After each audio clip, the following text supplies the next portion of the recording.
In this video, I'll show you how to install paper in your Canon PIXMA MegaTank G3270, G4770, and many other models.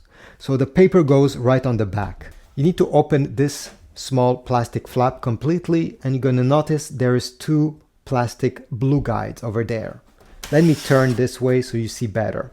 So if you want to print on regular size letter paper, simply take one of these blue guides and push it to the extremity this way to open up this slit. If you expect to print on 4x6 or some special paper, then simply adjust it and make sure these two blue guides are hugging your paper. What I mean by this, let's say you want to print on this paper size, go like this, put your paper and then bring them together, but not too much so it bends the paper. It should support the paper so it does not come crooked inside of the printer. Here I have some letter size paper.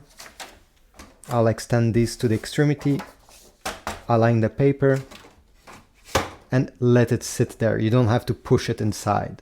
Once the paper is inserted on the screen here, it will simply ask you to confirm the size. Over here we have letter, plain paper. In my case, this is the right paper, so I'll simply press OK to confirm.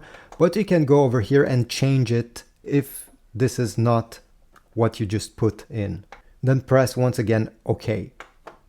Don't forget to extend this plastic tray before printing. This way, once the printer comes out, it won't fly away on your table or on the ground. If you want to get some printing paper for your printer or even some glossy, if you want to print pictures, check the Amazon links in the description down below. Thanks for watching.